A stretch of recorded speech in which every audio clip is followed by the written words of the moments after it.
Hello, everyone, and thank you for being here. My name is Paul D'Ambrosio, and I teach Chinese philosophy at East China Normal University, where the四海为学 Collaborative Learning Project is based. I want to welcome you all to our 18th book discussion and our 65th event since 2022.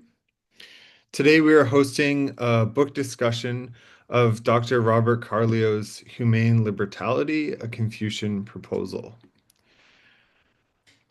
Joining us as invited discussants here are Professor Franklin Perkins from the University of Hawaii, Professor Dongxian Jiang from Fordham University, and Dr. Gina Lebkuecher from Wuhan University.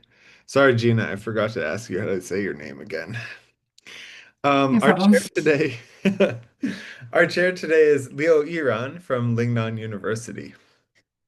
It has become a tradition here at 四海为学 to give younger scholars a chance to be part of high-profile academic events by inviting them to take part as chairs or discussants. So if there are any younger scholars in the audience who wish to be part of future events, please email me. This event today will be 2 hours total, ending promptly at 11 a.m. Beijing time.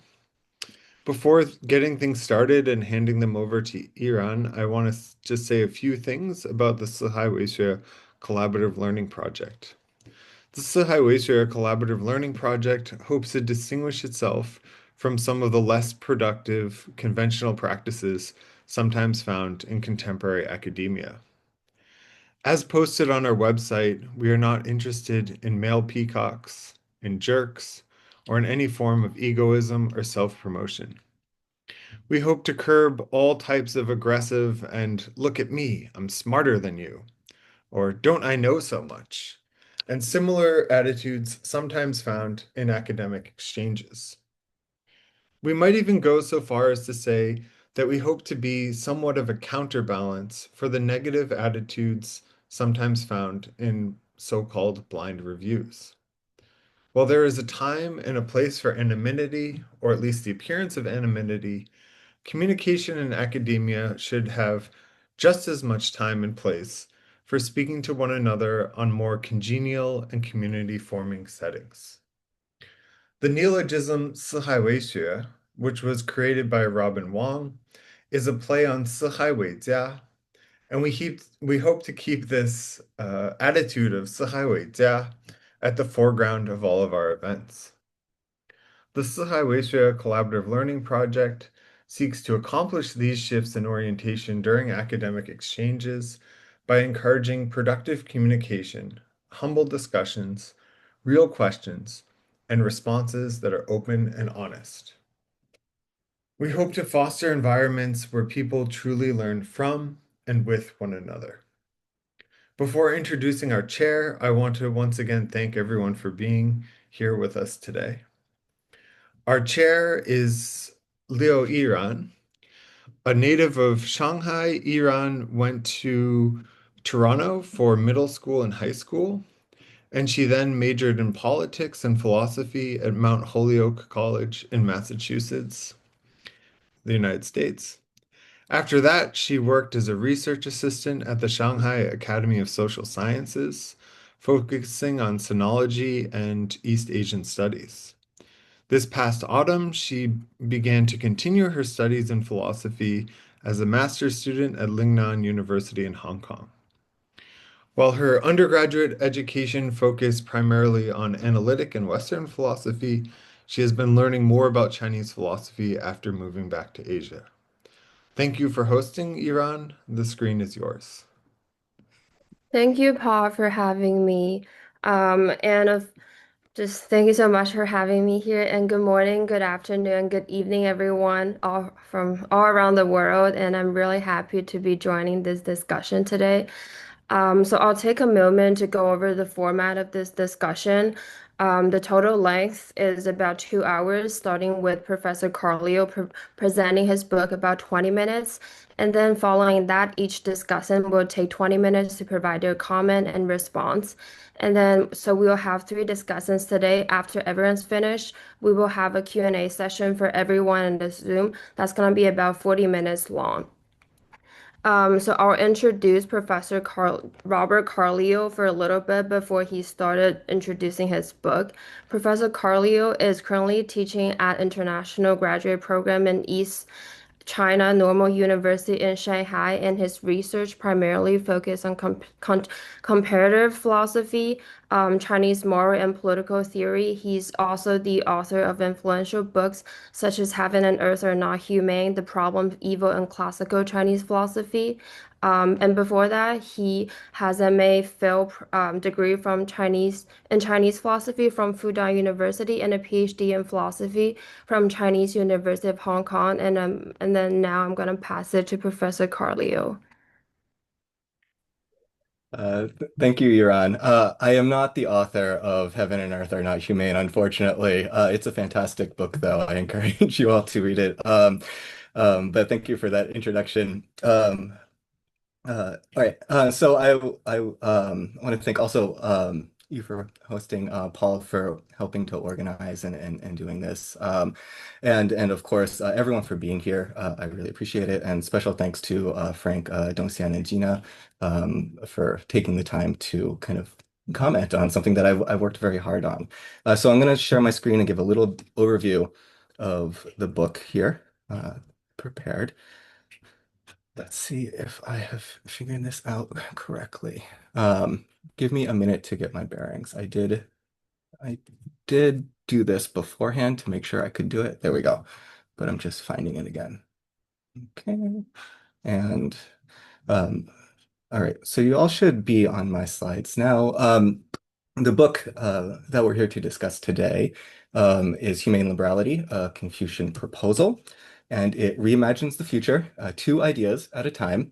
The two ideas being humaneness, the primary Confucian virtue, and liberality, being kind of freedom, equality, and pluralism, really important social values today. And I think many people think they're very good things, right? And there's kind of a long-standing effort to kind of recognize the value of both, especially on the part of Confucians, who obviously are working from and within a framework of humaneness with this virtue, while recognizing kind of the modern value of freedoms and equality and these kinds of things.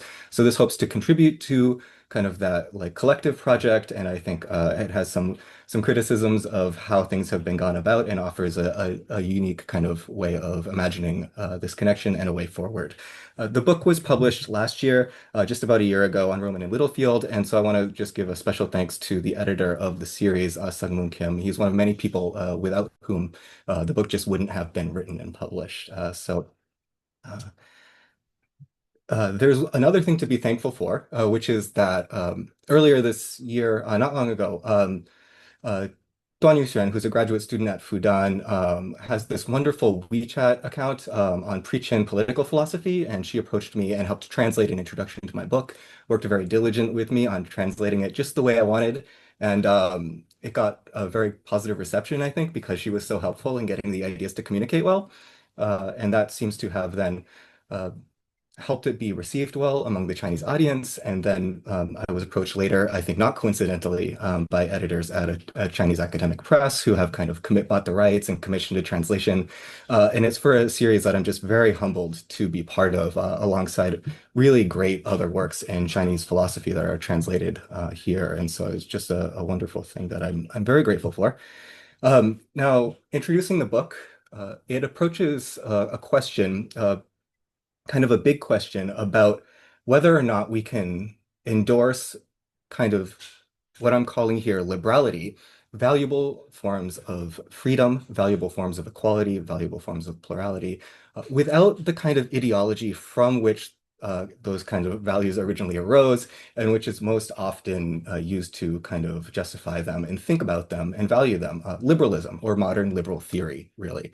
So this book is outlining a way to work toward those values from Confucianism, and it does so by um, first, the first section, kind of working through the problems and possibilities of Confucianism, endorsing these or even being at all compatible with these basic values of liberality, freedom, equality, and pluralism. Uh, there are various reasons why they seem not to mesh very well and even be antagonistic to one another. So once I've looked at that question of compatibility, I then turn toward a more positive, constructive project of outlining a particular conception of the virtue of humaneness, drawing on tradition, one that kind of prioritizes care, compassion, respect for other people, right, and sensible responsiveness to them, and then linking that to freedom, equality, and pluralism in the later chapters, and finally kind of really thinking through the mechanisms for doing so, and proposing kind of a new vision for how we do this. So what's the big idea? The big idea is just these two ideas, this traditional value of humaneness, but as a sensible, embodied kind of response to other actual people. This is not the predominant way that humaneness has been understood in later tradition and in modern New Confucianism specifically, but it is there in the tradition and it is persistent and enduring, and I think a very valuable resource that we can then use as a foundation for affirming freedom and equality and pluralism, liberality, and they're having kind of a new theory of these, theorizing these in a new way that's different from modern liberal theory and that kind of common structure. Okay, the things that we are doing in this book, three main things that we're doing in this book to work toward that, to accomplish that. Let's get this right. The first is kind of reassessing how, well, the state of the field, the state of the field of interpreting Confucianism as a modern moral and political philosophy, and of the existing kind of attempts to draw those connections. And I have kind of a critical assessment of them, and then kind of that helps us, that is in service of theorizing Confucian liberality, which works from kind of this distinctive way of understanding the primary virtue of Confucian humaneness, right? So this is the table of contents. This is the structure of the book, and it proceeds kind of with the first two chapters, the introduction and chapter one, contextualizing and laying out like the basic argument of the book. And then chapters two, three, and four, each dealing with one of the Confucianism's relationship to one of these basic liberal values, basically.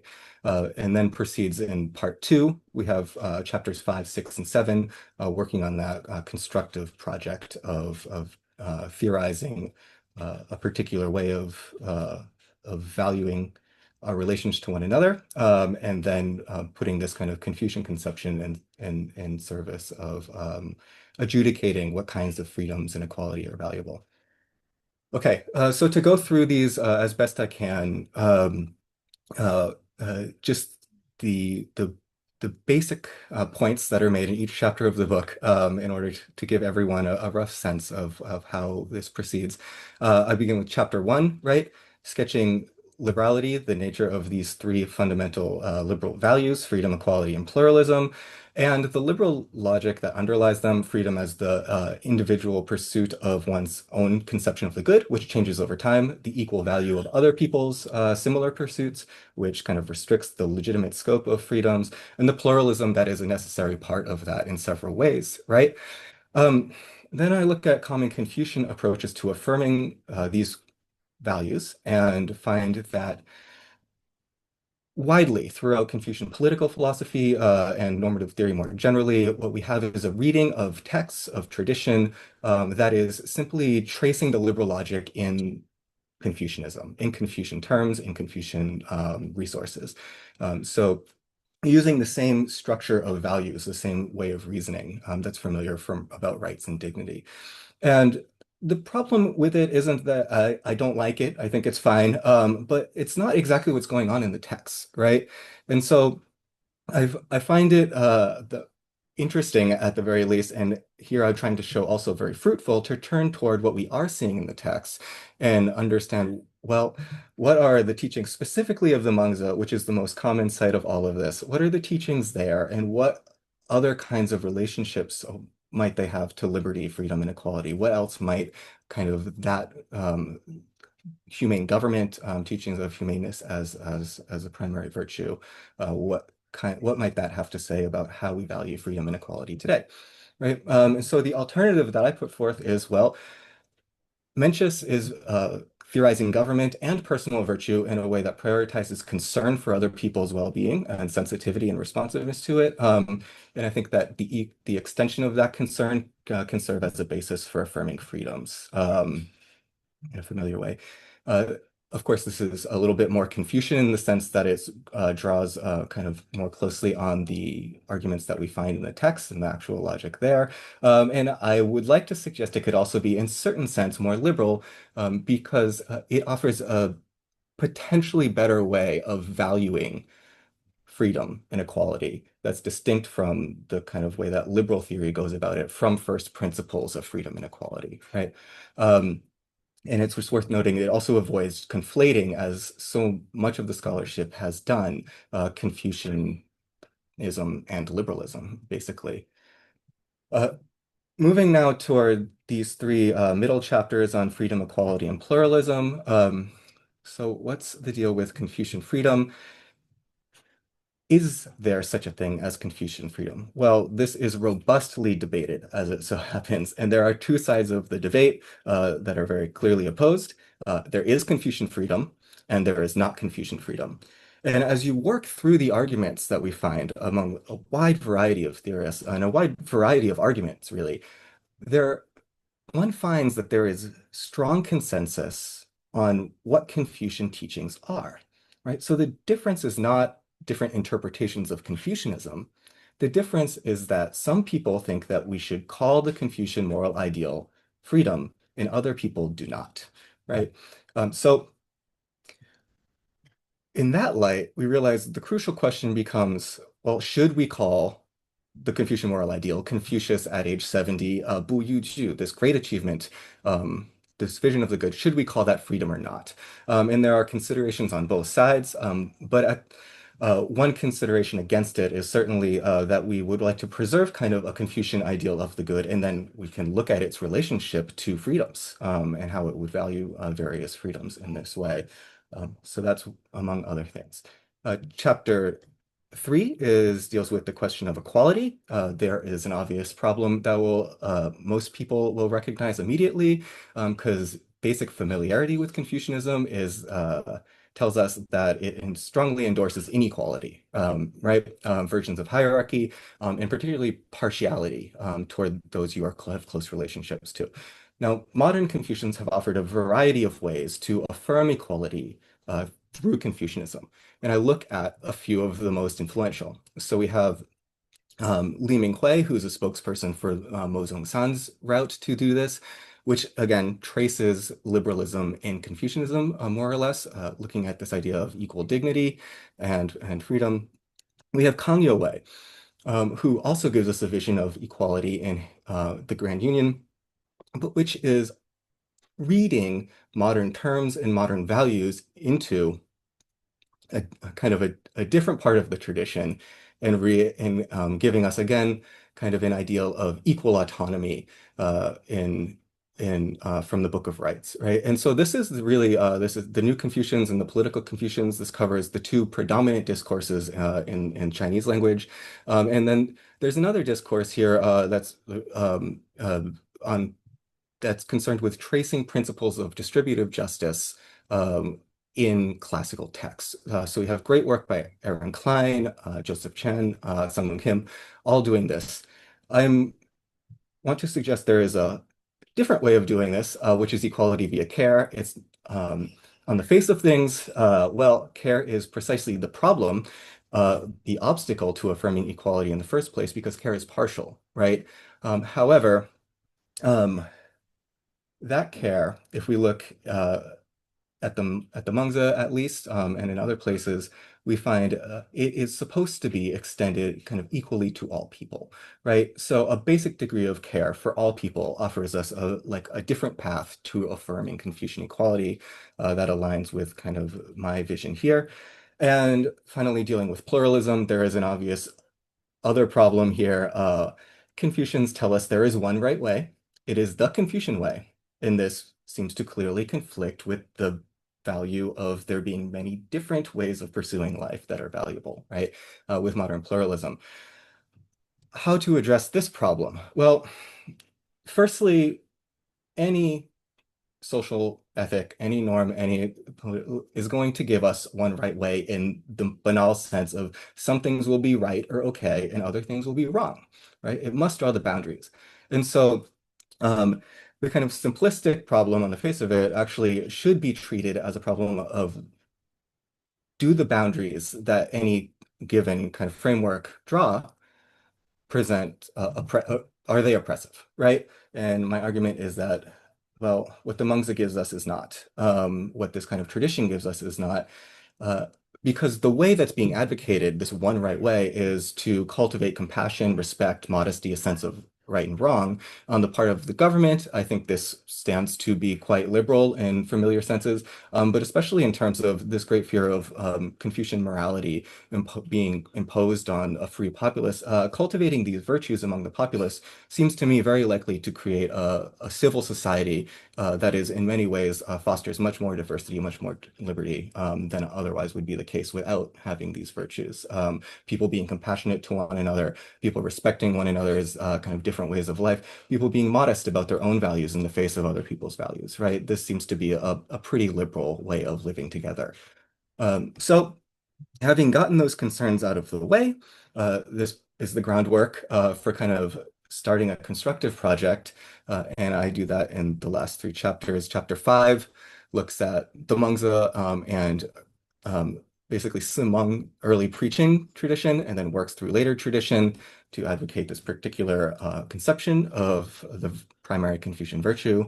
Chapter 6 kind of links the relational kind of holistic, sensible connection to other people, to modern liberal values and principles, drawing on Li Ziho, who really, his imprint is all over the book. So this is the chapter where I use him a little bit to do some work instead of other people. And in the final chapter, which is my favorite chapter, I draw on the Qing Confucian Daijian and his arguments about how we should understand the moral principle and humaneness in order to give a kind of, well, a more specific, robust mechanism for thinking through practicing this virtue and suggesting how it would kind of support liberality.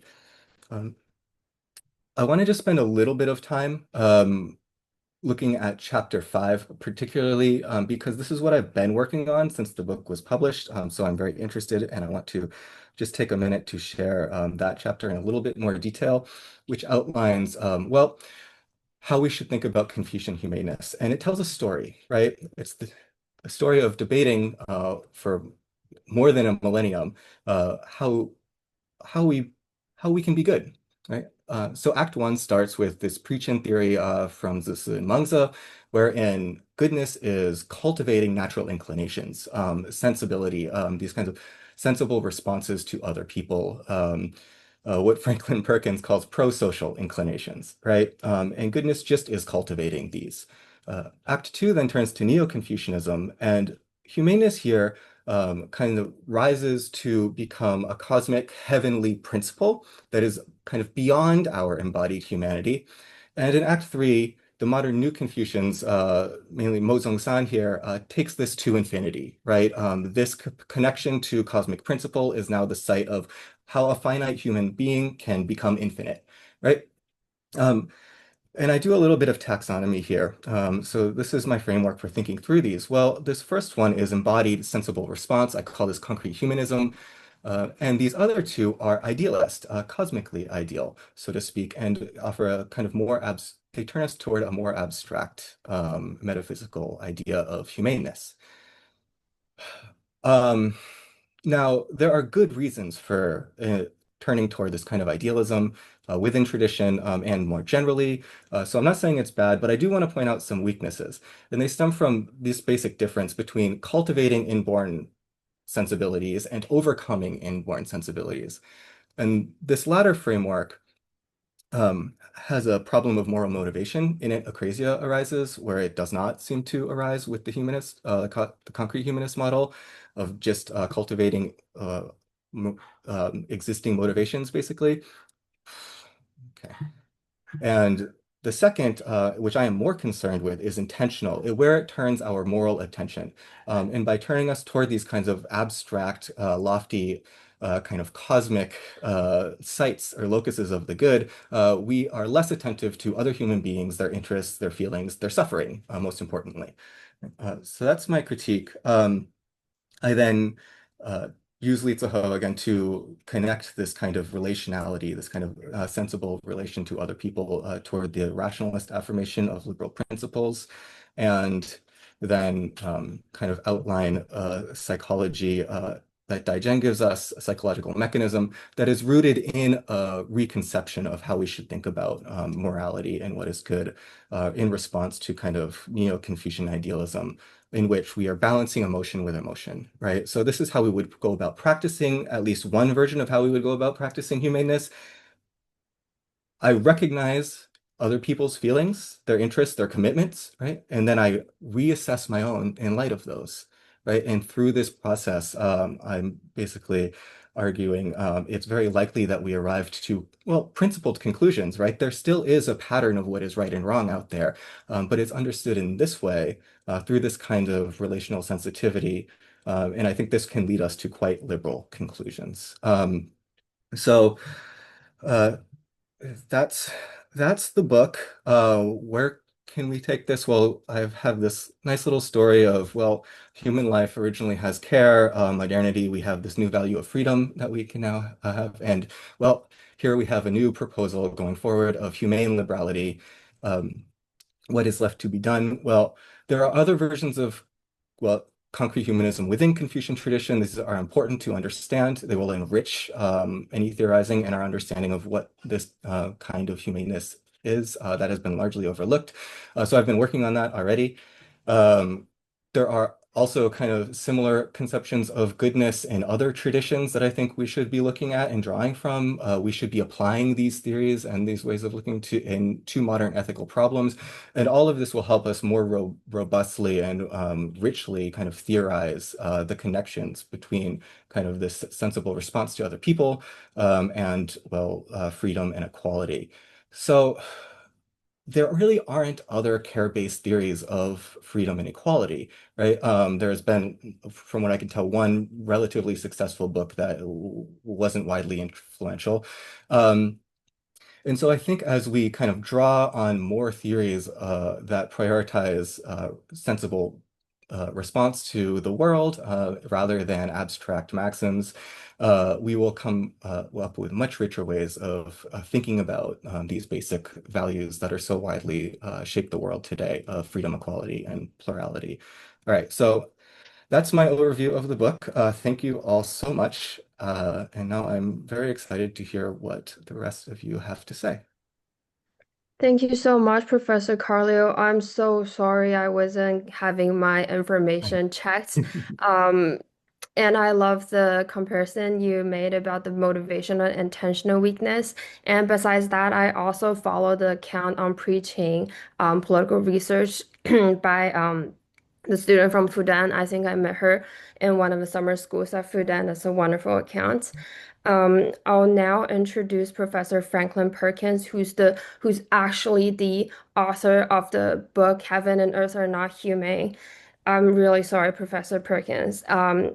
But I know I am getting my information all checked 100% true this time. Professor Perkins is a philosophy professor at University of Hawaii, and he focuses on Chinese philosophy, comparative studies, and the history of European philosophy because he was originally trained in European philosophy. I checked this 5 times. I know he was originally trained in European philosophy. He's also the editor of the Journal of Philosophy East and the West. And now I'll pass it on to Professor Perkin for him to start his response to Dr. Carleo's book. Okay, thank you for that introduction. I want to thank Paul also for organizing this, and of course Bobby for writing this book. We had some discussion of this back in the summer, and my comments are largely the same because I want to present the same ideas to the audience who's listening, who I assume will be different, right? So the first thing I want to say, and I'll try to stick within roughly 10 minutes so that there's time for discussion and everything. So the first thing I just want to say is it's really a great book, and it's not a topic that I'm particularly interested in, I guess. I'm skeptical of the topic, both of trying to stretch Confucianism to be a liberal and of the value of liberalism itself, maybe as well. So I went in very skeptical, but it was really surprisingly convincing, and I think really particularly good in taking on the very things I was skeptical about and dealing with those things, right? So um, I'll start off with positive things about the book and then end with some questions. And I'll just say the positive things are not just to be like, to be politer because that's the normal friendly forum that we have sitting here, but that I really think there are things from the book that people should learn, right? I mean, I think this is something that I would recommend to my students. And so I want to highlight some of those points in the beginning to just bring that out of something. So the book, I think, is exemplary in terms of its methodology on a few different lines, right? So one of those is in the use of Chinese sources. And people's views of this, I think, will depend on where you were trained, right? But when I first got into Chinese philosophy, so this was like 25 years ago, a very prominent person told me straight up that there's really nothing in contemporary Chinese scholarship that's worth reading. He was like, don't bother reading it.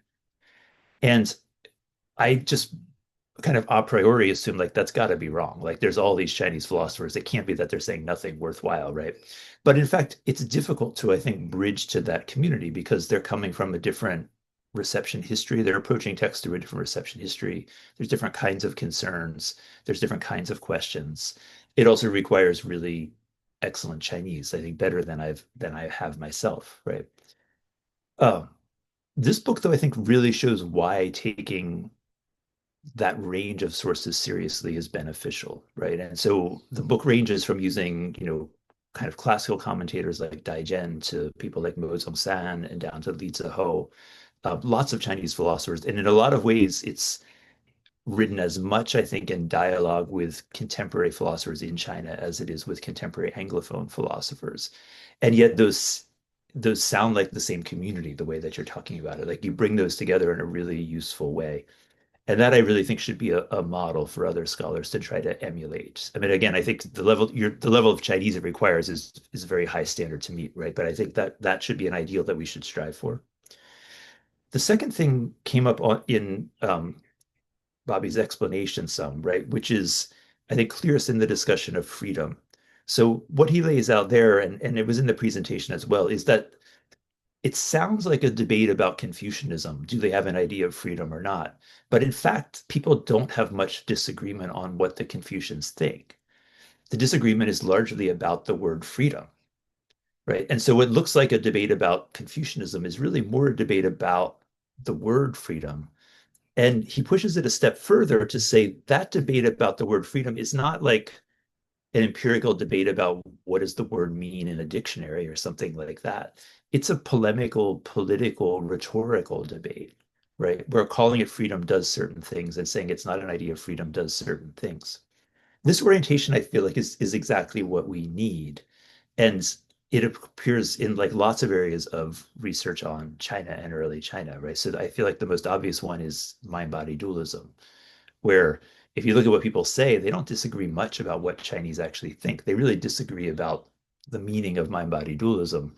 And that disagreement is really more about rhetorical stakes of emphasizing similarity and difference and these kinds of things. And that would apply to, discussions of transcendence or even, I think, debates that used to go on about whether there's a concept of truth in China, right? All these kinds of things I think are really debates about the English and actually more like political debates. So I think that's just really helpful, and I would hope more people would take up that kind of approach, right? The third thing I want to comment on is the discussion of pluralism, because I feel like that was particularly excellent and particularly persuasive and also particularly revealing, right? So I've read these texts a lot of times, so it's not frequently that somebody points out something that I hadn't ever really thought about with these texts. And on that, the most interesting thing that the book points out is the importance of Confucianism's agnosticism about religious views. And that goes back all the way to the Linyu, right, where it's hard to figure out his views of spirits, and it runs through the whole tradition. And it's really a great point to think about in terms of pluralism, right? And it's worth remembering that China was actually much more pluralistic and tolerant toward religions than Europe was until very recently, right? I mean, the idea that in the Qing dynasty, I think back in the Ming dynasty, you have Muslim astrologers in the Chinese government. I mean, it's still controversial to have Muslims in the government in a lot of Western countries. You know, if you think about the way Buddhism came in and was allowed to freely spread, right? If we're thinking about pluralism, these are really important things to keep in mind, and ways in which China and Confucianism was actually far more pluralistic than Europe was, again, until pretty recently. So I think that was a really insightful point that had not really struck me. I think the focus on the concreteness of a genuinely Mengzian approach was also very helpful, because I do think probably if you asked Mengzi, he would think the ideal would be for everyone in the world to be a Confucian. I do think that's probably would be his ideal. But I also think that if you put him in this world and said, but look, all these people have all these different traditions, these different cultures, for sure he would say that should be accommodated. You know, like if you look at the actual concrete situation and think, what would a Mengzian ethics tell us to do? It easily leads in a more pluralistic direction, I think. And then the last thing I'll mention on this was also in the presentation here, but that the book tries to shift the question from a conflict between value monism and value pluralism to ask, what kind of value monism is compatible with value pluralism? And what that means is to say that any pluralism, in fact, requires some agreement on values. At the very least, we have to agree on the value of tolerance, right? And people who don't agree with tolerance are excluded. And so that way of shifting the debate is very effective, because now the question is, are the values that Mengzi would insist on compatible with pluralism or not, right? And I think the book shows nicely that they are pretty compatible with pluralism. And in fact, this is a common strategy throughout the book, I think, which is to say liberalism actually always has limits. And so to say that Confucians are not liberal because they have limits, that's not an effective critique, right? Because built into liberalism is always some limitations, right? So this is, I think, a very effective strategy that's really used through a lot of places in the book. Okay, so let me move on to kind of challenges. And I think if I try to think through genuinely my reaction to the book, right? I'm pretty in agreement that the view you lay out of humane liberality is a genuinely enough Mencian view or Confucian view, right? So I think that's persuasive. And I'm also pretty persuaded that it is a good view, and that it requires, freedom, equality, and pluralism to a significant degree, right? So I think I'm agreed with all of those aspects. I think my main question, though, is, I guess, to a large degree, right? And is, what limits on those would this Mengzian position justify, right? And so I think what you show in the book is that liberalism is always a matter of degrees, and that it's always going to depend on particular cases. And as I, pointed out in my previous comments, one of the few weaknesses of the book, I think, is that you don't give many concrete examples of difficult questions and what would a Mengzian humane liberality position say about those. And when I asked that before, you didn't really, I think you said you weren't going to answer it. And I think this is probably not the place to answer that question.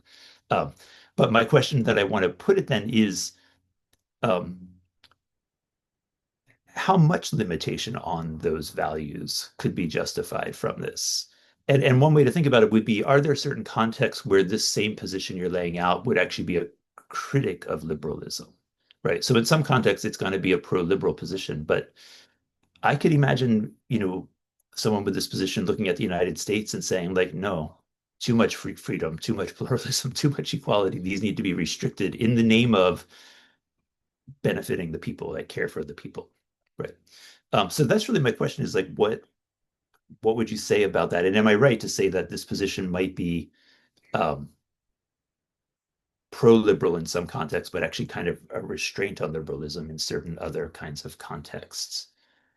And I guess I'll just say, I mean, this is why rights placed such a key role in liberalism, because once you start to think that these things can be compromised based on the good of the people, it's difficult to know when they can be compromised and when they can't be compromised, right? So a simple solution is to say they can never be compromised, which is not true of any, like, no one actually holds that anyway, right? But that's kind of the position, is you can't infringe on these rights because they're rights. When you make those rights derivative of something more fundamental, which is care for people, right, then it seems like you open up more space to compromise on those. And then you open up the difficulty of knowing when can you compromise on those or not, you know? It did strike me that, Mengzi might say you need to be a sage to really figure that out, but I'm not sure how helpful of an answer that is. I mean, frankly, I think Mengzi might say because if you're not a sage, you need to just do what the sages did, might be his response, I'm not sure. So I think that's more than 10 minutes. So I'll tie it together there. But so the questions really are to say, how much restraint might this foundational position put on these values? Um, and then maybe if you could say something about how we would know how much restraint it could put on them. I know those are extremely difficult, but I'm trying to just ask my genuine questions that come out of this.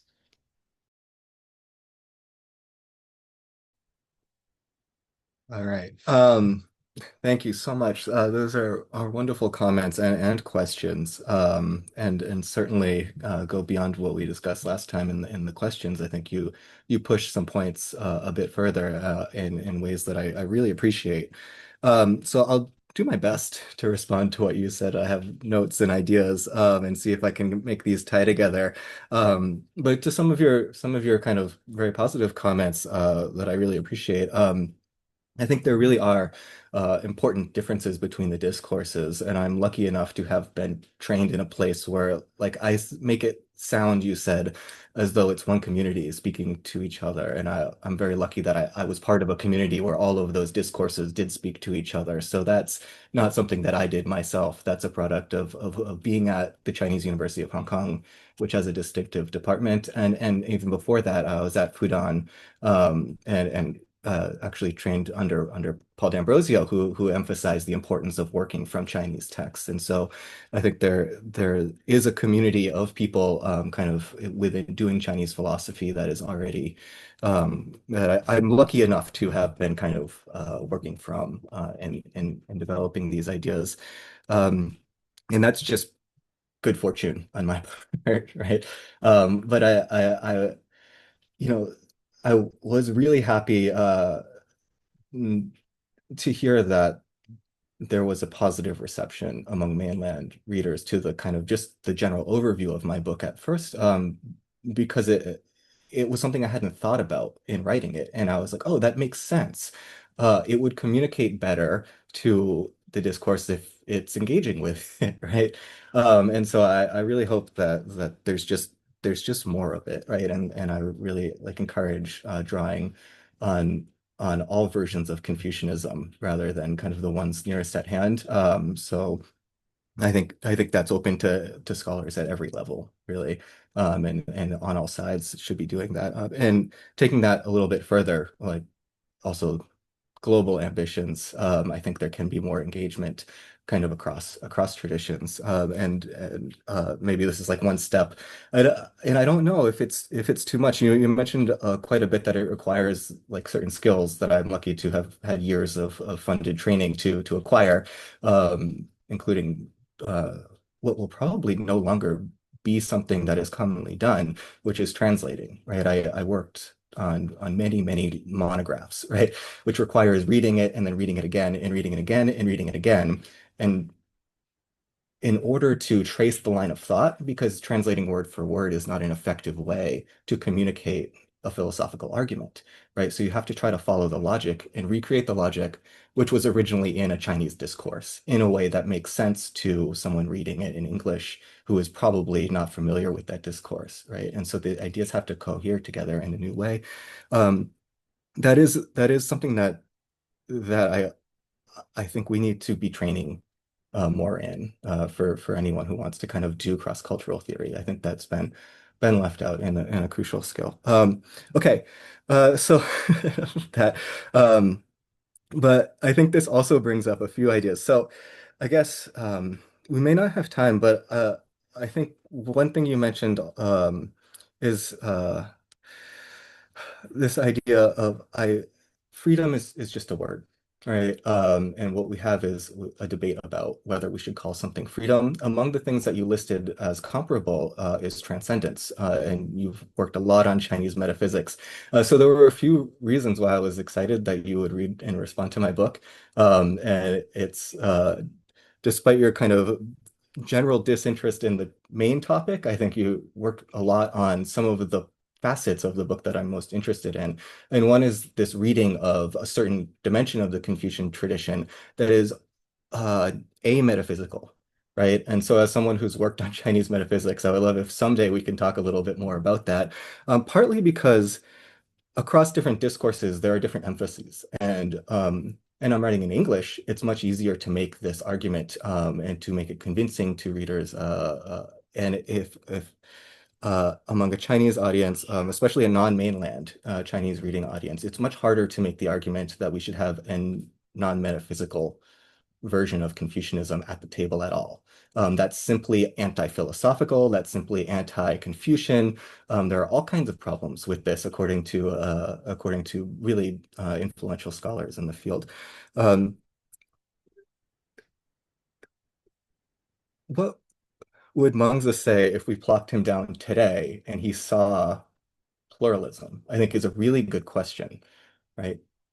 And I think the basic response that I have in this book is that, well, if he is working from a framework where what's most important is cultivating these basic virtues, right? These basic kind of dispositions that we have of compassionate response, of respecting others, of modesty in the face of other people's ways of life, um, then he might look at different versions of that, right? There is certainly versions of Christian teachings that espouse very similar values, and he might like those, right? And so he might be very worried, getting to some of your more pointed questions about liberalism and the legalistic versions of it, which have come to predominate, especially within America, right? So this idea of rights as trumps is a legal tradition specific to America, right? So rights are much more kind of compromisable in other legal traditions in Europe, for example. Jamal Green has a great book about this, where rights went wrong, and pointing out the problems of American legalistic system, wherein rights are these firm principles that we're not supposed to kind of compromise at all. And I think you're right to suggest that, well, Mengzi would want us to kind of restrain that kind of thinking, or at least this version of him, and Daijen, right? And maybe many other thinkers that I would look at uh, would want to restrain that today in favor of a more situated kind of reasoning about values, which is perfectly reconcilable with rule of law, but it's a different kind of judicial reasoning that is not popular in American jurisprudence, right? Going to a more recent book by, I think, Dan Wong, about contrasting China as a culture of engineers toward America as a culture of lawyers, right? And I think this is also in the kind of contemporary or modern Confucian literature and philosophy as well, when we look at some of the work by Henry Rosemont Jr., for instance. So, okay, I don't give a lot of concrete examples. I won't give them here, but I will say that I did add it to the list of things to do. I think that's a very important thing to do to better theorize this, just giving bare bones here. And finally, I think relevant to what I was just saying is the question of a sage, right? If we take the most common interpretation of this, that, as you're suggesting, which is that only the sage knows what is truly right and wrong, we have a real problem. And in the last chapter of this book, I'm trying very hard to use Daijen as a vehicle for pushing us away from that interpretation of kind of Confucian morality and toward understanding the goal of the sage as a heuristic, of giving us a way of thinking that draws on, that is cultivated, where we always try to do better, right? We always try to be kind of more modest in the face of other people's different values. We always try to be more caring and compassionate. And the suggestion is that that's going to put us on a better path toward decision making than trying to pretend like we're all sages when we're not. And I think that is part of the argument there from this, 18th century Confucian treatise. So yeah, thanks again. Those are wonderful thoughts. Thank you so Oh, much, yeah, thank Professor you. Carleo and Professor Perkins.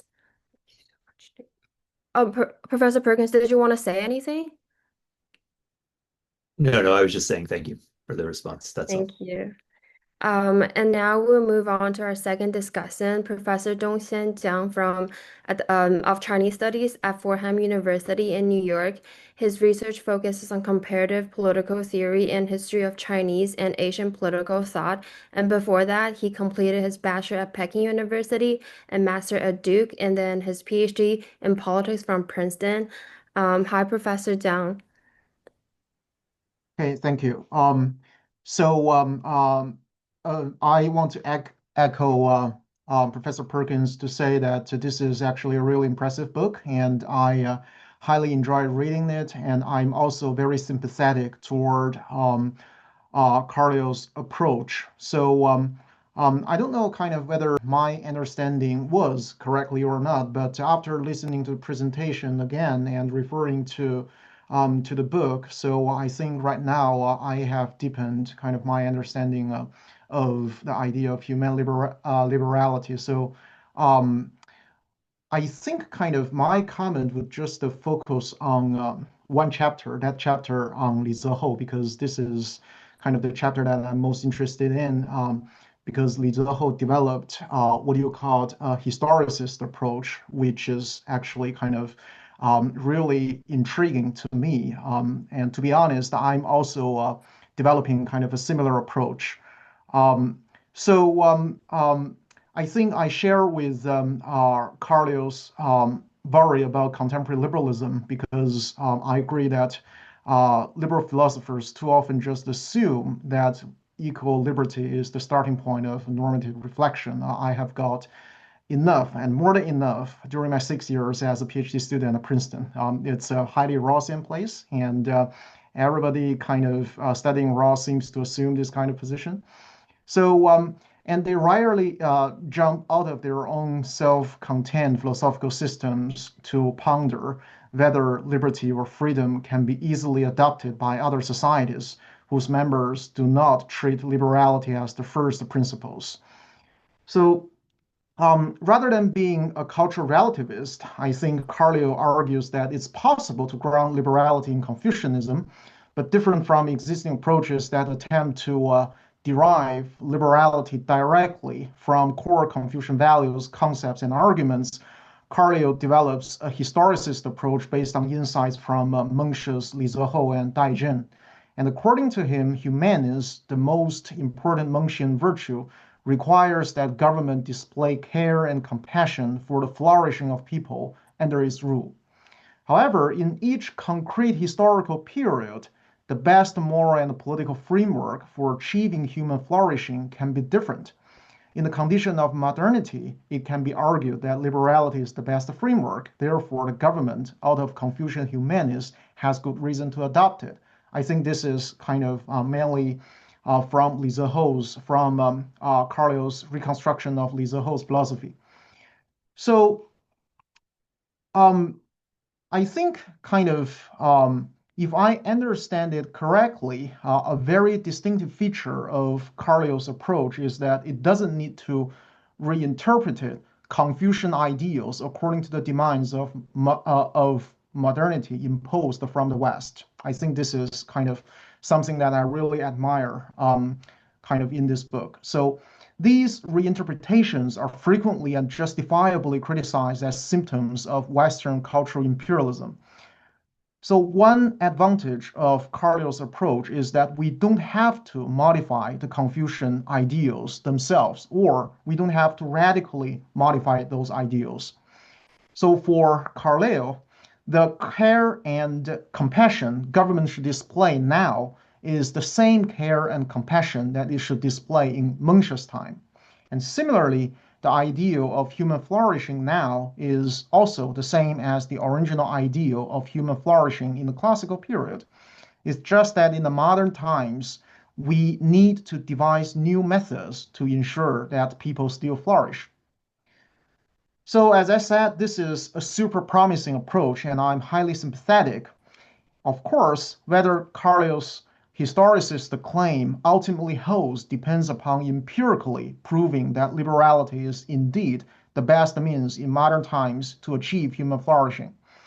But I understand that this task lies beyond the scope of this current book, which, as Carleo notes, is meant to be a prolegomena to a larger project. But I do want to raise a concern with the historicist approach illustrated by Carleo based on his reading of Li Zehou. So this concern is that, in my view, Carleo may not be able to fully escape the conventional philosophical approach core pitfall, that is, to reformulate core Confucian ideals according to modern standards, notably those set by modern liberalism. So to elaborate my critique, let me focus on the concept of sheng sheng and show that Carleo may have given us kind of maybe a modernized or liberalized version of this ideal. So according to Carleo, as well as Carleo's reading of Li Zehou and Dai Zhen, sheng sheng can best be understood as the production and reproduction of life, or the continuous generativity of the world and humanity. So that's also taken from the chapter on Li Zehou.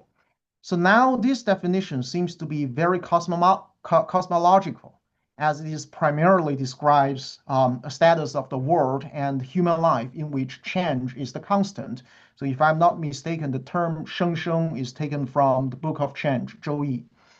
So there is always something new to be born in this world. And seen from a holistic perspective, this world of constant change and renewal is a thriving and energetic world, a world full of excitements. So it is in this sense that Carleo defines sheng sheng as human flourishing. So based on this supreme ideal, Carleo argues that if it is proven that liberality is the most pertinent normative framework for realizing human flourishing in modern conditions, then the Confucian society should adopt it. However, what is not very clear to me is how this very abstract and metaphysical concept seems to seize the relationship between the whole and the individual. So Carleo is not very clear on this point. In the chapter on Li Zehou, he says that sheng sheng is the extension of the life of the integrated totality of humankind, past, present, and future. So in the next page, he also says that sheng sheng is humanity's concrete, continuous production and reproduction of life worth living. So fair enough. But this definition seems to me to have a very strong holistic connotation. So if it is the integrated totality of humankind, past, present, and future, that is the entity of thriving or flourishing, then it's not clear whether each individual needs to thrive or flourish. So philosophers of organicism have argued for a long time that the whole is larger than each part combined, and that without the whole, each part can barely function. So it can easily be imagined that a concrete institutional manifestation of this worldview is not a society that grants each individual the equal freedom to pursue their conception of the good, but one that restricts the freedom of a significant number of members of the society so that the community as a whole can thrive and function. So of course, Carleo can retort by arguing that in modern times, the best framework for ensuring human flourishing is to give each individual the freedom to become whoever they want to be. So this has the potential to become a robust defense of liberality based on historicism. But there can be an equally strong argument showing that this liberality has produced horrible consequences, such as the prioritization of short-term over long-term interests, climate and environmental crisis that reduce the chance for future generations to flourish, as well as the escalation of social conflicts driven by private interests. So if we don't have a strong faith in the worth and the unique value of each individual person, it's hard to say that liberality is the best framework for realizing the flourishing of human beings as a whole, and not just as a whole in the given moment, but as a whole in the total span of world history, past, present, and future. So in fact, it's not hard to imagine that philosophers can use the concept of sheng sheng to argue that for the sake of human beings' constant flourishing, modern people, especially women, should just sacrifice their freedom of choice, return to the family, and help boost the birth rate of the country. So therefore, I suspect that Carleo actually has implicitly presented a liberal-friendly interpretation of Sheng Sheng, one that treats the individual as the ultimate basis of humanity's collective flourishing. And in page 10, he says, recognizing that the flourishing of humanity in total is composed of the flourishing of individuals, we only need to ascertain that familiar liberal rights and liberties are conducive to people's flourishing to endorse them. But if we take a holist, collectivist, and organicist interpretation of Sheng Sheng more seriously, then perhaps the task of making a historicist justification for liberality may be more daunting than Carleo has presented in the book. Or perhaps it can be argued that in the initial stage of our modern age, liberality greatly contributed to the collective flourishing of human beings. But as the negative consequences of modernity accumulate, perhaps we have already come to the moment of abandoning this liberality and seeking a different, more up-to-date framework to realize human beings' continuous flourishing in the future. And I believe Karl Marx actually presented a critique of capitalism exactly in this fashion. So in the end, I think the reason why Carleo believes that human flourishing can become a robust foundation for justifying liberality in contemporary Confucian societies is that he might have implicitly defined Sheng Sheng in a liberal-friendly way. And my personal idea is that his definition of human flourishing seems to be closer, though not identical with, the neo-Aristotelian view adopted by philosophers of the capabilities approach, but I'm not so sure if the Confucian conception of Sheng Sheng can be understood in this way. And in so doing, his historicist approach may not be immune from the pitfalls of the conventional philosophical approach, that is, using modern, Western, and probably liberal standards to reconstruct the core Confucian concepts and values. And I hope that my understanding of the book is correct, though I'm not so confident about this right now. So I'm very eager to hear Bobby's reactions. Thank you. No, thank you. Yes, your understanding of the book is very good and extremely insightful. I think you raise very important and very challenging questions. These are definitely things that I need to think more through, and they are things that I would again I think are incredibly important and valuable to kind of to theorize more in depth, more clearly. Which is just not something I have done yet. As I mentioned, I turned towards slightly different parts of this project now. So I do really want to grapple with these, but they're complicated. So let me just give some kind of initial response that I don't want to be beholden to, but I think that might, at least serve as fodder for further conversation and for my own reflection down the road. Um, so as best I can tell, you're raising like kind of three closely interrelated objections or concerns, right? So one is, what is the subject of flourishing? Because if it's this totality that is not, and I'm simply, well, then my move to say that the totality just is the sum of the individuals is too easy, right? That's not actually going to fly. There, the second question, which seems independent, but you've done a very good job at showing its relationship, is liberality, is freedom and equality, and these kind of basic tenets of modern life, are they actually good? And there are obvious reasons to question this. I could briefly argue that, okay, the bad things are the fault of liberal ideology and we just need to fix them with Confucianism, right? But that also would be far too easy of a response. So this needs to be, as you point out, this is an empirical question. And certainly is where I find much common ground with the capabilities approach that you're pointing to, among other areas, really. And the third Yet again, like very important question that you've tied into this is, am I smuggling liberal values into Shengsheng as a foundational Confucian value, which I wouldn't be alone in doing, right? There's a whole school of liberty Confucians that are very, very popular and have been widely kind of discussed in the discourse, uh, and they basically say Shengsheng just is liberty. With Hegelian liberty, I think, which is very different from me. And again, very different because the Hegelian subject of freedom, of flourishing, is not what I'm envisioning here. I am trying to do two things at once, which I hope are kind of walking and chewing gum at the same time and not walking and flying at the same time, right? Which is to recognize both the value of individual subjectivity and the interrelated nature of that subjectivity, which is like situated. Whereas values for me are values for me within the course of my life, right? Which is, as I say, our pursuit of the good will change over time. Our pursuit of the good is different from one another. And not only influenced and shaped by, but this is constituted by the world we live in and our place within it, right?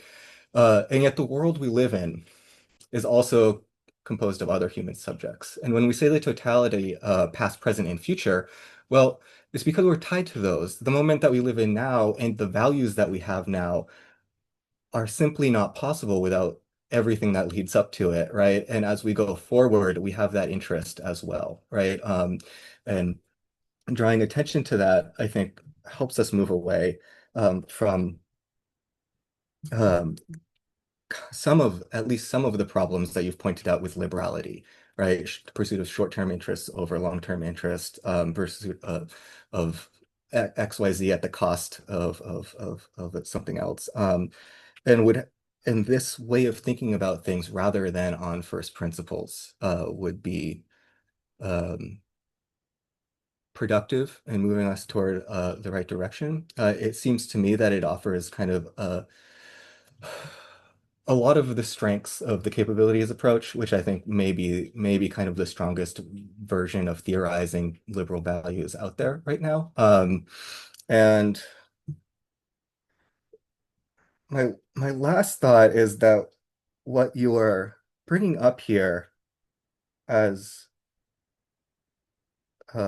needing more working through this relationship to the totality, this interconnectedness, and its relationship to individual subjects and individual flourishing specifically, right? The equation of particular persons doing well and the overall totality of a community or of humanity doing well uh, is shifting, right?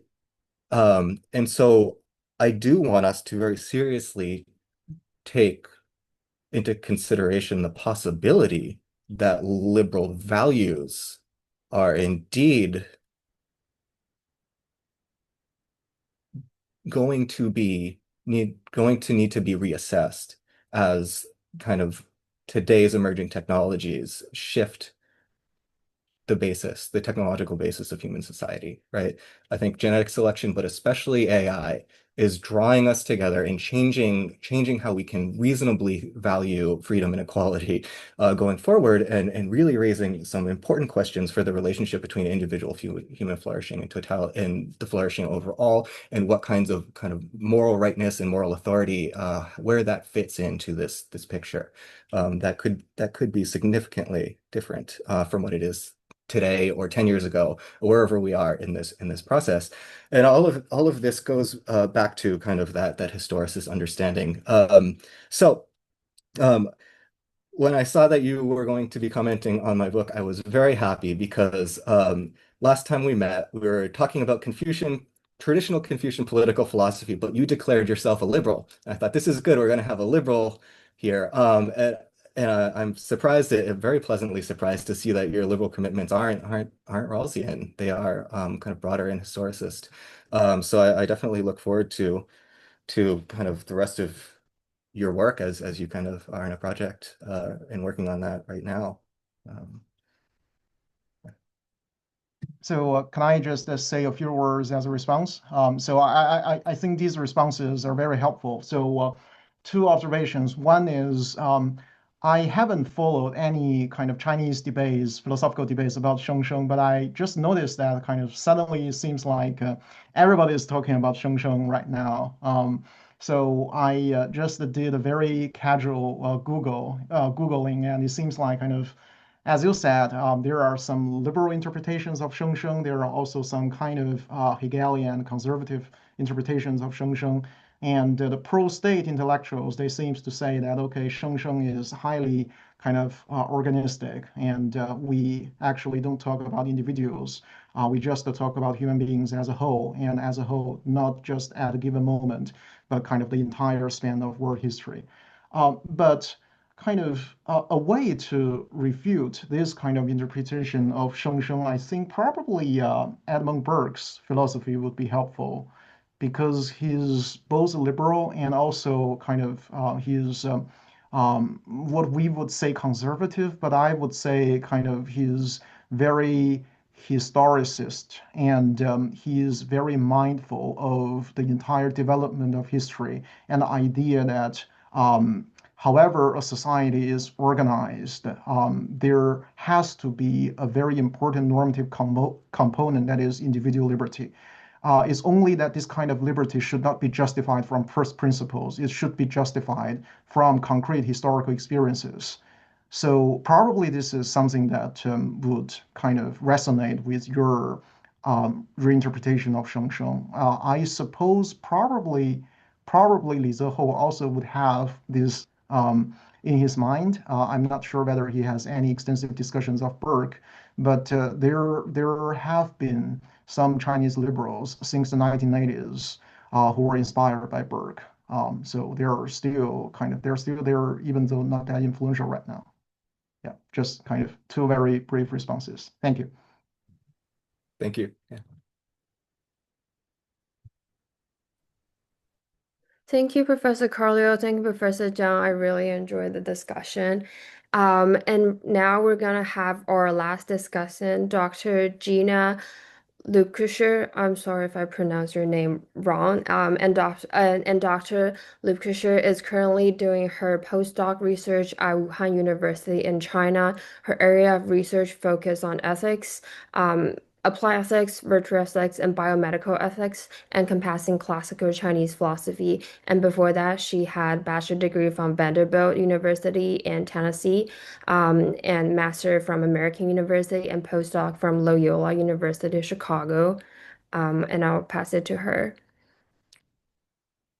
Great, thanks, Yiran. And thanks too to Paul, Bobby, and everyone else involved in making this happen, including our other discussants and other organizers. I've enjoyed the book and the discussion so far. Okay, so in Humane Liberality, Professor Carleo argues for uniquely Confucian frameworks for assessing rights, wrongs, liberties, and forms of equality that are rooted in concrete considerations of actual persons' well-being. He does this largely by way of Mencius, Daigen, and Li Zehou. I really appreciate Professor Carleo's project. I agree with his critiques of liberalism, as well as with the need he identifies to endorse valuable liberal rights and freedoms without endorsing liberalism. I further agree with the excellent insights he draws from the Confucian and Neo-Confucian and New Confucian traditions to present a more plausible, compassionate, pluralistic, and responsive grounding for these rights and freedoms in human flourishing, regarded as emotional and relational. I enjoyed the book overall and found it very innovative and convincing. With my comments today, I'd like to encourage Professor Carleo to further discuss the implications of endorsing his account of a situated, historically and culturally shaped human nature and of flourishing as a foundation for rights and freedoms. In particular, I'd like to discuss the implications for thinking through our moral obligations to and the moral agency or patiency of non-human persons or far future persons. So my comments relate mainly to the broader ambitions you raised at the end of your presentation, Professor Carleo, as well as to the question of concrete examples raised by Professor Perkins and of the application of Li Zehou raised by Professor Jiang. As Professor Carleo rightly notes, Confucians grounded their understanding of human nature in the heavenly heart-mind or in the heavenly Tao at different times, thus presupposing a metaphysics that many modern philosophers would reject. Without this metaphysical basis for objective human flourishing in a heavenly principle, though, it's initially unclear why human nature serves as a good normative grounding for morality. Once more, because the heart-mind is regarded as a human organ, this grounding for rights and liberties seems to exclude non-human persons should they exist. But Professor Carleo further illuminatingly draws on Li Ziho's anthropo-historical ontological argument that modern liberal principles and values should be understood not as a priori moral laws, but as social norms historically particular to modern life. One advantage of this kind of a kind of Kantian universal reason, as Professor Carleo notes, is its assertion that all rational creatures have moral worth due to their rationality. But Lee's materialist, historicist subjectivity foundation for Kantian liberal principles, whose values he avows, appeals to a particular empirical understanding of human nature or psychology. As Professor Carleo puts it, these moral standards cannot be universal because human psychology and relations are not generic. And secondly, moral norms, in Lee's view, are not only to be applied to concrete human situations, but also arise from them. The emotion and reason that constitute moral psychology are products of concrete situated human experience and develop historically within cultures. So for this reason, we can regard liberal principles for Professor Carleo, as for Professor Lee, as objectively right under typically modern social conditions. Again, I agree with Professor Carleo's and Professor Lee's critiques of the false universality of liberalism and believe that this project of grounding liberal principles, Carleo's project of grounding liberal principles in humaneness, is more useful and more empirically plausible than the liberalist picture. It seems right to me that the liberal account of purportedly universal moral norms are in fact historically, culturally, and materially situated, and that insofar as they have value, it's in promoting human flourishing. However, I wonder how Professor Carleo's account can accommodate for or explain our moral obligations to, or the moral agency or patiency of non-human persons, or even of future humans who may have very different experiences and cultures. For example, Professor Carleo writes, drawing on Li Ziho, that what makes any principle, liberal or not, absolutely right for any given society is whether it serves human flourishing under the historical conditions of that time and place. This is a great way to assess their success for existing humans. But although Carleo and Lee emphasize that promoting human flourishing includes promoting the flourishing of future humankind, it's not clear how we can know what this flourishing will consist in, given the concretely situated origin of our own moral principles and values. This isn't a problem that Professor Carleo fails to consider.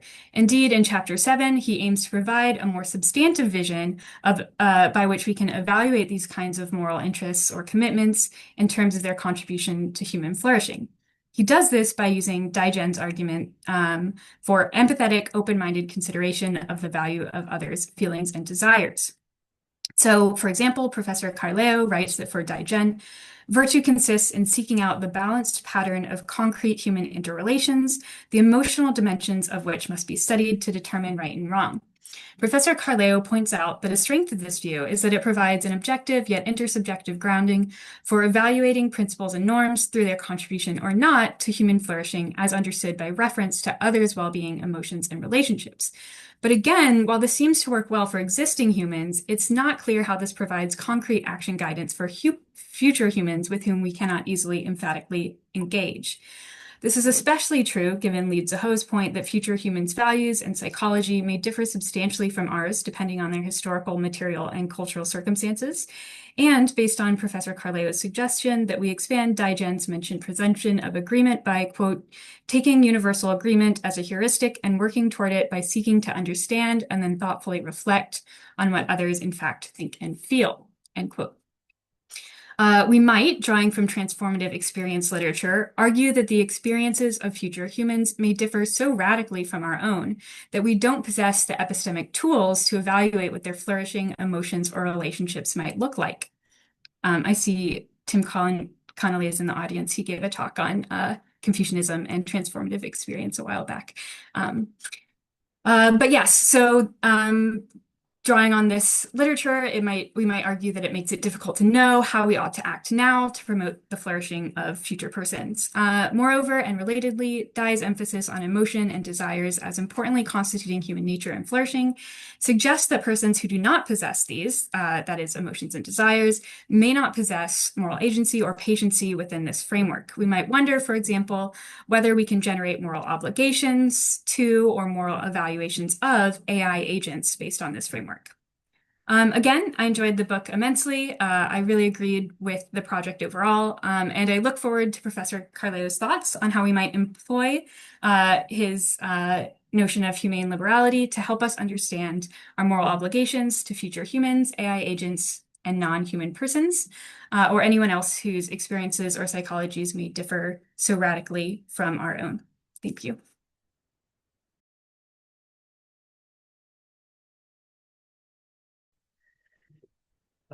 Thank you, Gina. Lots of hard questions. I love it. Very good. So I guess I'm seeing two key challenges here.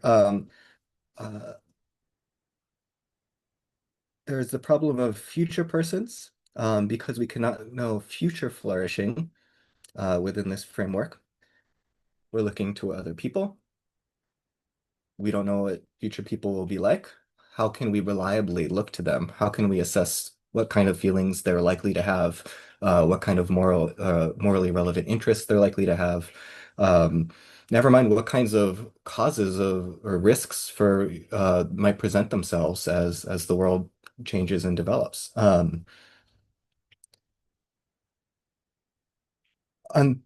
So I have a few thoughts on this question.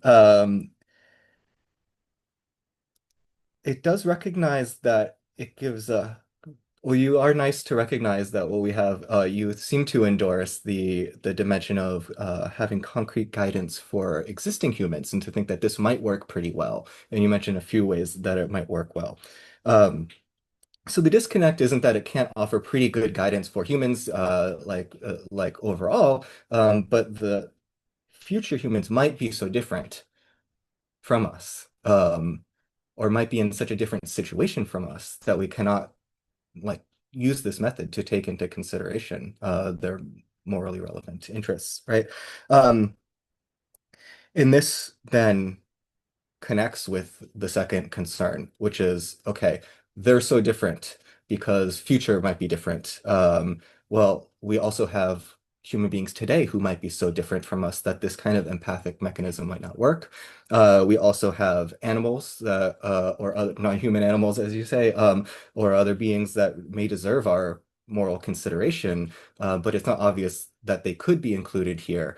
And pointing specifically to the framework that I advocate in chapter 7, which is, you're right. Daijen says, well, if we're balancing emotions with emotions, these are specifically human emotions, right? That kind of mechanism of assessment seems to work well for other beings with Qing, but Qing are distinctively human. They're not you, right? Right, animals will have you, but Qing goes beyond that.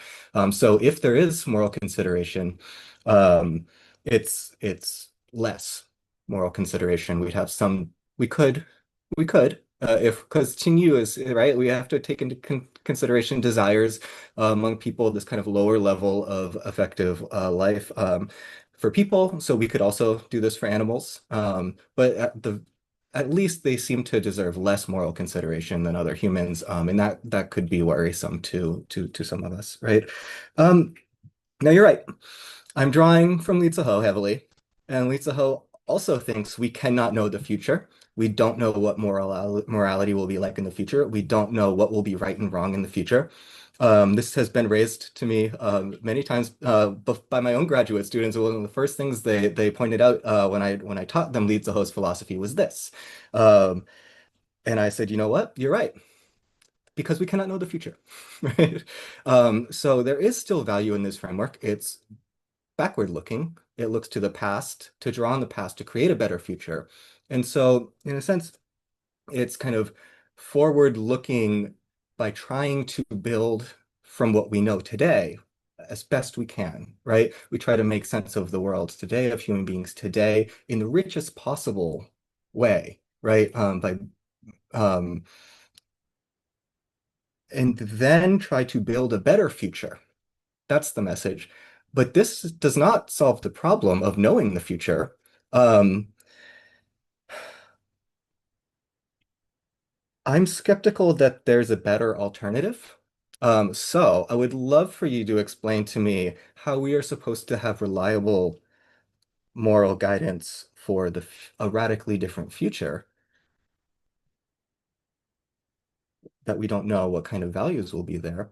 And if the answer is there are some moral truths that exist above and beyond time and space, I think my project here is trying to say we shouldn't be looking toward moral truths that are above and beyond time and space, that are outside of humanity, that are outside of moral feeling and human feeling, because I think those are problematic. But I would be very, very happy to hear if there are universal, timeless moral truths that are not subject to my criticisms, or I wouldn't even say criticisms, my general concerns about the fact that by removing us from what we know about humanity as much as we can,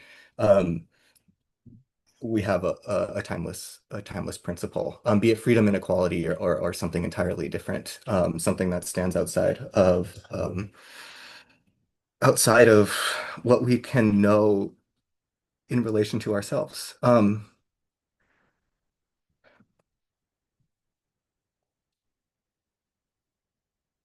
So the sum of, I guess, my thoughts on these very challenging questions seems to be that not knowing the future may not be a problem, and at the very least, we may not have a better alternative. Whereas trying to do the best we can to build a better future, getting away from some of the things that we know are very likely to cause immoral risk taking, problems of future resources, the things that we can foresee that are being perpetuated on the basis of principles, and trying to reassess the value of the principles by what we can know. I think that is an attractive approach. It's the best one I see so far. I'd like to improve it, and I think recognizing if we have better methods, that would be good. And then for the second problem of radical difference, that's non-temporal, right?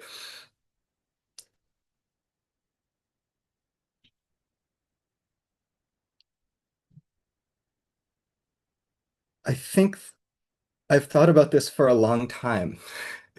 And I think the more I have worked with concerns about basing morality in emotion, the less concerned I have become about basing morality in emotion. And part of this is just me using the most common resource that we have in ethical theorizing today, which is your own reflection, right? And the more reflection I do on it, the more I just feel like it's okay to leave out something that cannot feel. But this is a position that I don't have very good reasons for, right? That I cannot articulate a good foundation for. And it's really important because of I mean, disability presents a potential challenge, but I'm not sure because I can imagine. The point here is to use a moral imagination, right? If someone does not have human emotions, if there is a person where because of some feature of their constitution, they don't have moral emotions, um, I think I can still identify with other aspects of their existence, right? So Qing is not, or emotions aren't separate from cognition. They're the sum total of our ideas about that are embodied in our existence, right? So there is plenty there, I think. I think there's plenty there for me to identify with in a pet. I think there is plenty there for me to identify in a non-pet animal. And I think the reason that I feel bad when I kill ants, which I do anyway, but I feel bad when I do it, is not because I believe in some principle that we should not kill. Because on reflection, I don't think that principle holds. What my rational reflection tells me is that it's okay to kill the ant, right? But my feelings still problematize it. So I'm not sure that the difference is zero sum, right? I think there are degrees, and this is recognized in the Mengzi, right? There seem to be degrees of how we can care about and incorporate the interests of others. And I think it would be essential to take those into moral consideration, and that this framework works to do that. Um, where the concern becomes real is actually with technology. So I know you've been thinking a lot about the ethics of AI, and I know that there are theorists who think that running AI is incredibly immoral because it fails over and over again. And for that, it's like death, right? And so this is immoral. We're causing harm to the algorithm by it failing. Like I've heard these kinds of arguments. I I have a hard time thinking of AI as a human subject if it doesn't have feelings, right? And so I don't know what the criteria is for accepting that like it's an agent, that's fine, but does it have feelings, right? Um, it expresses concern. It seems to emote. It seems to have expressed, but it's just making words based off an algorithm. We rationally know this. But what happens when we make emotional connections to an agent or a language model that we're interacting with? These are harder questions for this theory to accommodate, I think, right? I think my responses to your two challenges about future difference and about non-temporal difference, those are my feelings about that, based in feelings. Thanks for letting me work through that in real time. Thank you so much, Professor Carleo and Dr. Lebkuecher. I think here ends the three discussants' speech, and then to bring more voice to discussion, we will now start our Q&A section. And of course, we encourage and welcome all questions and comments from everyone in this meeting. So if you have questions, you can just start.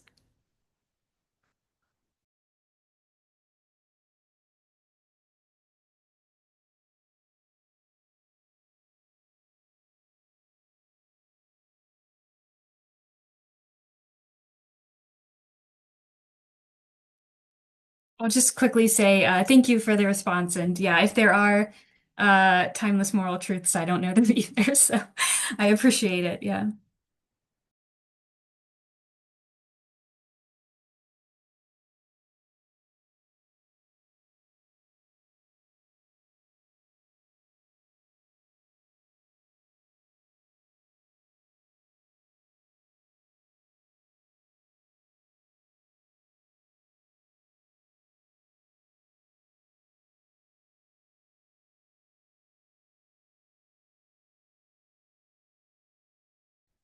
So maybe I want to ask a clarification question. So um, initially, I thought that your approach is a purely historicist approach, but after kind of hearing your presentation and reviewing my notes on your book, I'm not so sure about this. So maybe kind of you have a mixed approach. So you don't want to say that, okay, let's just do the historicist work. We should still need to modify Confucian concepts and values. Maybe kind of not completely according to modern liberal standards, but let's just hope that, or maybe let me just show you that um, it's at least Confucian values at least are not incompatible with modern values. So I suppose kind of this is your aim in especially the first three chapters or the first half of your book. So is this a correct understanding of your approach, or maybe kind of you have a stronger kind of historicist commitment to your project? Thanks. Yes, I think I am trying to avoid saying that they are the same. I'm trying to avoid identity and to maintain a pretty strict separation between the Mhm. two. So in this, I liked the way that you put it earlier, where is Confucian ideals. Now that's not contested. This is one version of the Confucian ideal, right? That I'm trying to draw out and maybe reconstruct in a certain way. But there is the kind of Confucian moral ideal, and then try to draw a relationship to these liberal values without saying that uh, we need to update the ideal at all, and rather to show them or to show a way one implies endorsing the other, but one does not necessarily imply the other, right? So the historicist version is that one implies endorsing the other in this particular circumstances. So again, we would have to actually show empirically that freedom, equality, and pluralism are good. That's an assumption that the book is making based off of, well, a lot of people will generally agree, right? And you can think about that a number of ways, right? You can think about, is the modern world a better world? If it is a world where societies are structured by kind of basic principles or value of freedom, equality, pluralism, better than societies that aren't, right? Our lives lived within those structures better or not? It seemed to give more flourishing. It's not definitely the case that 2,000 years ago, in every kind of community, it would have been great, right? Supposedly in Athens or certain city-states, right, like there were certain versions of these values that kind of really did do a pretty good job for a group of people, right? Not for everyone, right? And so there's many people who draw this kind of history of the growth and spread of liberal values as kind of this trajectory, this kind of historical achievement, and trace humans' progress through the spread of freedom and equality, right? Through the spread of basic liberal values, as though that's the moral arc of history, basically. But there's a different view, which is that, well, certain conditions wherein certain freedoms, certain ways, versions of equality have come about and have become more widespread, right? Certain technologies, certain kind of structures of society. And within those, uh, the values of freedom and equality help societal operations, help relationships, help individual lives be pursued in ways that have kind of, in very complex manners, kind of contributed to richer lives and to greater lives. And the test for this being very simple, drawing directly from Li Ziho, is would you go back in time? And most people wouldn't want to, right?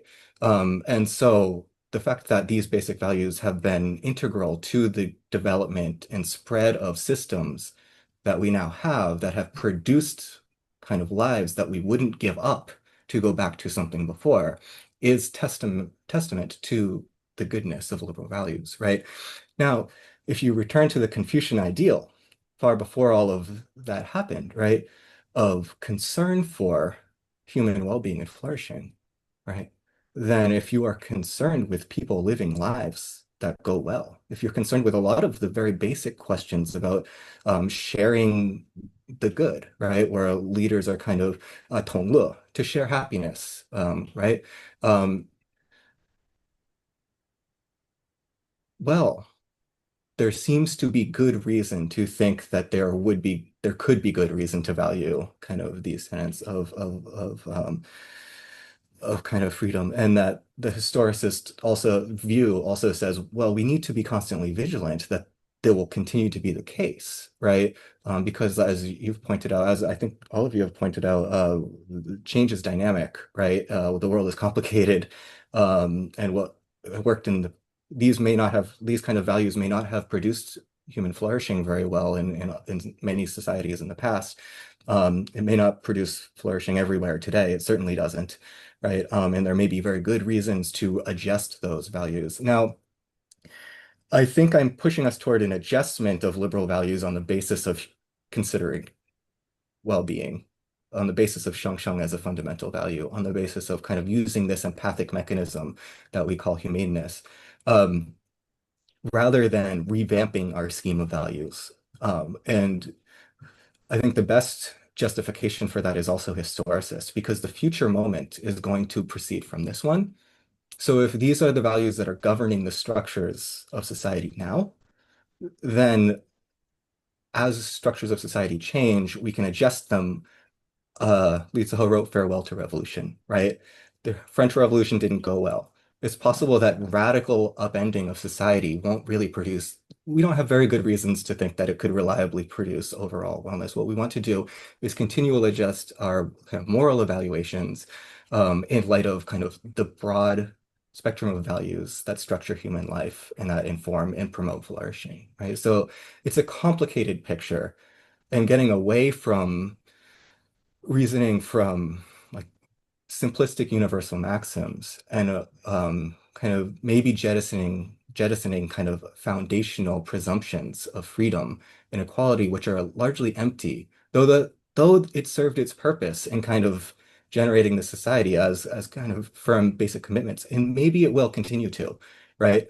We need to be very careful about what kinds of freedom and equality we endorse. And I think that consideration of others within a situation is a good way to go about it, and an underappreciated and under-theorized one in philosophy, right?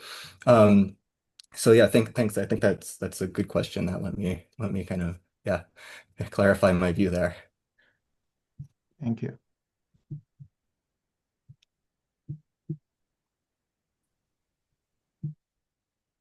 Question, if that's okay.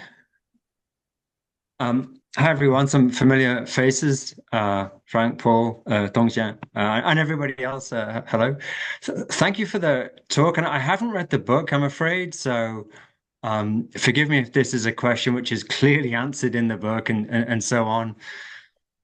And it's about Li Ziho. I don't want to make this purely about Li Ziho's work, but obviously I have spent a lot of time with his ideas, and just like you talk about the anthropo-historical ontology of Li Ziho and the evolution of the human subject and so on, I kind of playfully think that that applies to Li Ziho himself, right? And that he evolves intellectually over the course of a life. And my reading of him is that he's not always consistent, and the later Li Ziho is very sympathetic, I think, to liberalism. And he hadn't read Rawls earlier on when he writes the Kant book and the first history and so on. Then he becomes very sympathetic, and I just wonder if there's a tension in Lee's work between, you use the word relationalism in the talk, right? I guess that's a translation of Guanxi right?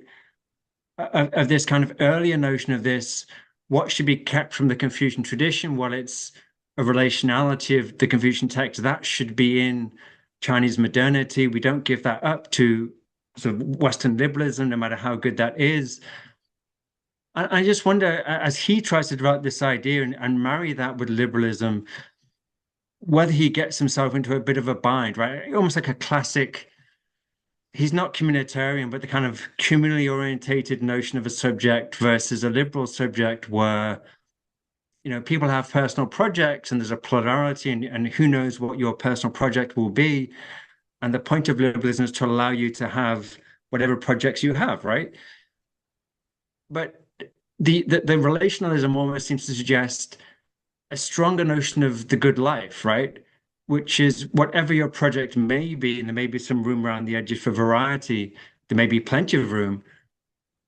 The relationality aspect is constitutive of human flourishing. And I just wonder if that limits the prospects for a genuine liberalism, because there is a stronger notion of the good there, which is like this relationalism. And I think it's strong in early Li Ziho, not so strong in his later work, where I think he embraces liberalism more fully, but I don't know whether theoretically he marries those two positions. So I don't know if your book discusses this, because I see chapter 6, you mention relationalism, and I'm just curious whether that's an issue you thought was important, or what you think about that. Thank you. Yeah, thanks, Andy. I should also apologize. I know you have an article on this, and I do have it, but I haven't read it. So I should go read it. Uh, I used the book. In the book, I use Li Ziho's later work, just the mature position, and it is one that you could have a few concerns about. One is he does seem to. Well, he certainly is affirming kind of Confucian relationalism as the basis for endorsing liberalism.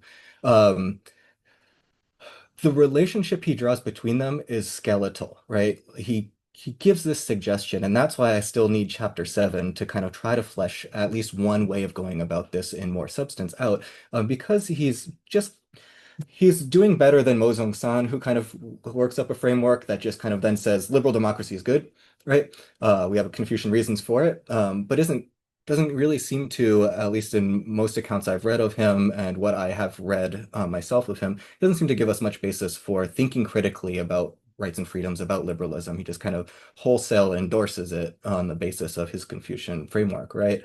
So Li Ziho's doing better than that because he's giving us Confucian relationalism, and he's pretty clear that it has a value that is somehow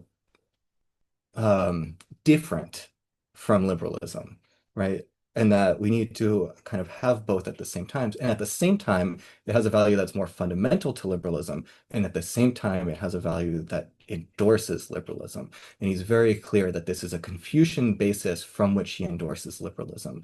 But nowhere have I found satisfying elaboration of the connection between the Confucian commitments to this embodied worldview. He calls it an emotional worldview, drawing from Mengzi, right, where there's kind of an interconnection, but elaborates that reason is really important here because reason is the basis of our communicative life and social cooperation, through which we then further develop all of these complex relations throughout history, and that the good is located therein, and the good is located as, well, this idea of the kind of flourishing of the totality, right? Um, then he just says, and liberalism seems to be doing a good job at that, right? So, like I said, I think we can give lots of reasons why liberalism is good at that, when we think more about it. Um, but the connection between the Confucian value and the liberal value is under-theorized there. And this is certainly something that he came to develop later in his life. So there's kind of the earliest stages where he's very kind of Marxist because of the culture he's in and using various forms of argument to kind of challenge the orthodoxy there. And then he more developed, and then he gets quite successful later developing all the kind of basics of his normative theory. But it seems to be only once he's kind of moved to the US and he's already worked out his normative theory that he then says, and it supports liberalism, right? So I think he leaves the project of connecting this incomplete, and it certainly developed over the course of his kind of philosophical career. Yeah, thanks. And if you have input on that, please let me know. Yeah, I'm actually writing a paper for your edited anthology, so yeah, I'll send it to you. Yeah, about this Yes, yes. exact question. Yeah. But thank you. Yeah. So I want to have kind of some follow-up comments because I do think that it's possible to say we can have a genuinely liberal position, even if we presume that kind of human beings are relational. And because I think that after the 1980s, 90s, the communitarianism versus liberalism debate, a lot of liberal philosophers have updated their positions. It's no longer kind of we liberals just want to defend atomistic liberal individualism or something. You can have embeddedness in your family, in your culture, in your community. But the thing is that we can have some kind of reflective distance. So as long as we can have some choices to kind of be outside of this community, and as long as we can be allowed sufficient space to reflect upon our lived experiences, then perhaps that's kind of liberal enough. And I remember that Chandran Kukasas wrote a book, Liberal Archipelago. The idea is that as long as you have a very robust defense of exit right, if you're not satisfied with your current community, you just go. You move to a different community, and you still have the choice, even though kind of your community denies you the right to choose, but you can still kind of secretly or silently leave your community, join a new community, and you still have this kind of freedom. So I think this is a perfectly acceptable version of liberalism, taking the insights from communitarian critiques. And I'm not familiar with Li Ziho's position on this. Probably he doesn't have a very kind of analytical and systematic ideas about how to use human relationality to justify a liberal political order. But I think that kind of is possible to do this. Yeah, I agree. I think it's absolutely possible. And I would, I haven't read a lot of liberal theorists that have done it very, very well. Um, and I certainly don't think kind of the mainstream of liberal theory has significantly moved in that direction. But I also don't think the mainstream of Confucian political philosophy has moved enough in that direction. It still seems very dominated by kind of like modern liberal theory, and in the shadow of it overall. So yeah, I'd be very interested to see more of this kind of theorizing in both fields. And certainly there is stuff that I've missed that could be the case. But at least now it seems like I agree the communitarians were incorporated into absolutely. They I think substantially changed the trajectory of theorizing for the better. And yet I think it does not go nearly as far as I think we're trying to go here in terms of like, sure, Rawls says these are commitments limited to American liberal community or a certain kind of political culture, right? And that's okay. That's a major improvement, but that's still a relatively narrow view. And I would like to see more of this idea of a broader community and broader, richer conceptions of community. So, yeah. Yeah.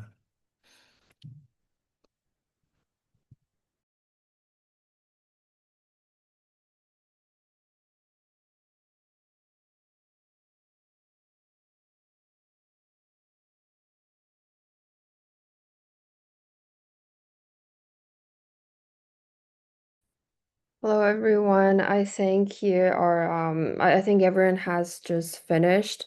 So these are all really fantastic questions and I really enjoyed this discussion. And being the host actually make me more involved in the discussion and I've actually learned a lot. So first a huge thank you to our speaker, Professor Carleo, for guiding us through your book, The Human Liberality. And thank you all for our discussants, Professor Perkins, Professor Jiang, and Dr.